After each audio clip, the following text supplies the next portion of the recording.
This woman was raised in a cave. You won't believe what she did to survive.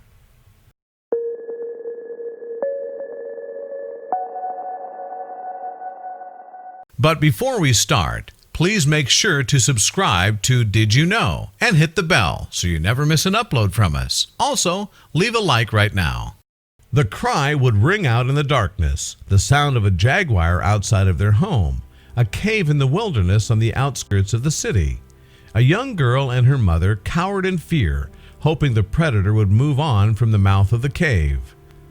This was the life of Cristiana Mara Coelho, a young Brazilian girl who faced incredible odds, yet somehow managed to rise above it all. Her story is shocking, amazing, and inspiring.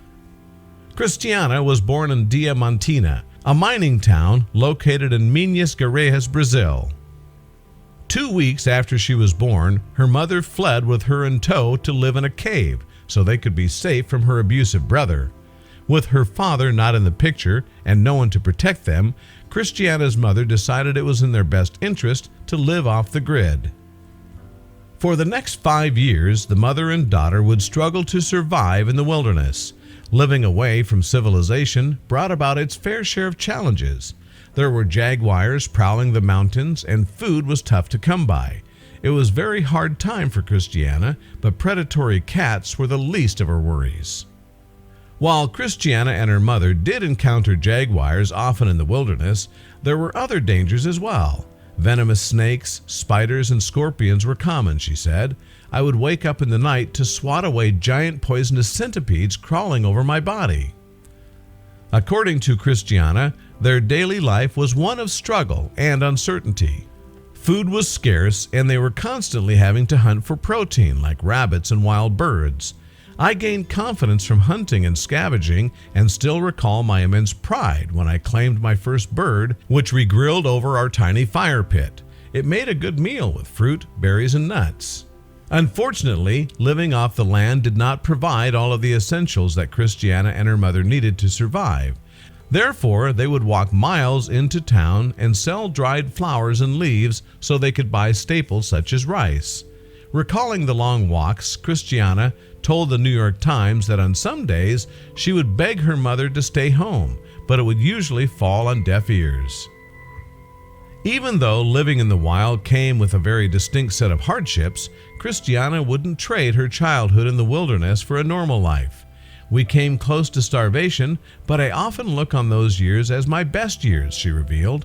My mother always had time for me, and I got all of her love. We chatted for hours, taking in the beauty of the wilderness, feet dangling over the mouth of the cave. The colors, sights, and sounds were magical. And magical is an understatement. The land surrounding Diamantina is known for its quartz-filled mountains, blooming orchids, and stunning forests that dot the riverbanks. For nature lovers, the area is pure paradise despite the dangers associated with it.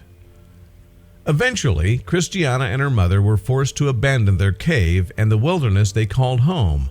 Driven out by wild animals as well as the landowners, her mother knew it was time to move on and began the next chapter in their lives.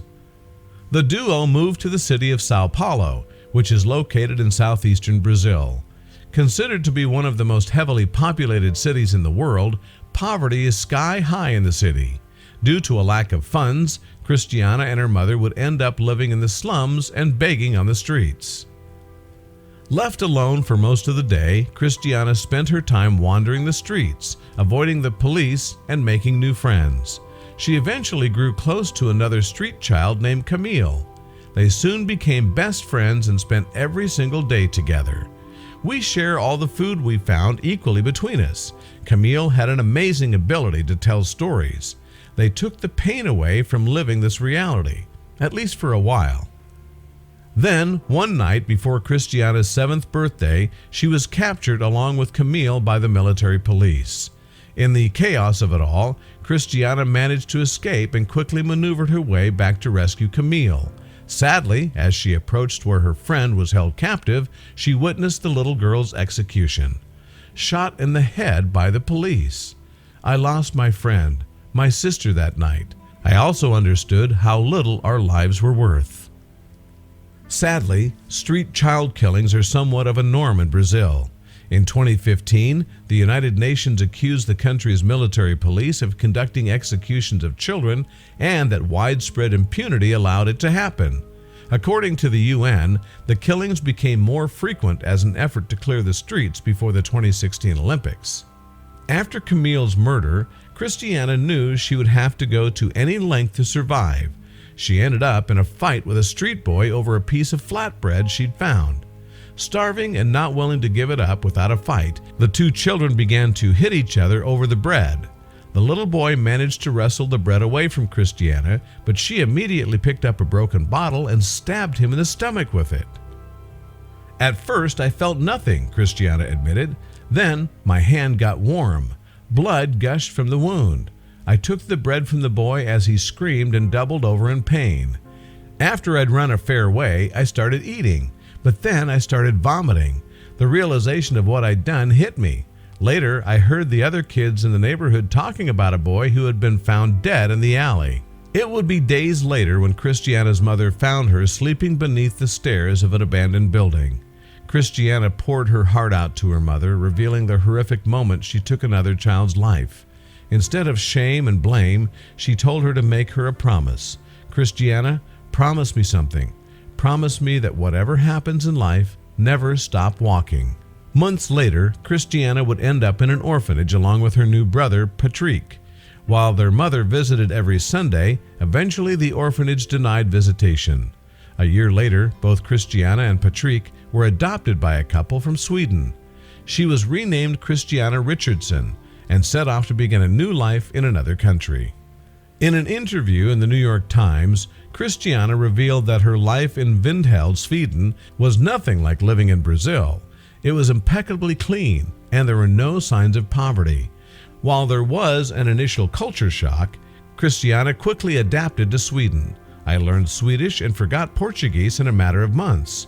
After years of fighting for survival, I had hope for a future. Despite abandoning her roots and the life that came before, Christina was haunted by her past and would soon experience an identity crisis. She revealed that one day she looked in the mirror and didn't know who she was. She needed to accept both Swedish Christina and Brazilian Christiana. Therefore, she traveled to Brazil to reunite with Mother, who she learned had struggled with schizophrenia for most of her life. It was an eye-opening revelation. Today, Christina feels like she is the best of both of her identities. She now runs an orphanage dedicated to street kids, offering hope for a better life. Christina also wrote a book about her experiences and credits her mother the successful woman she is transformed into today. She gave me the courage and the strength to keep walking forward through my life. It's amazing how if you don't let your past define you, you can soar past all the odds. Christina is living proof that your circumstances are only temporary. A true from rags to riches story indeed.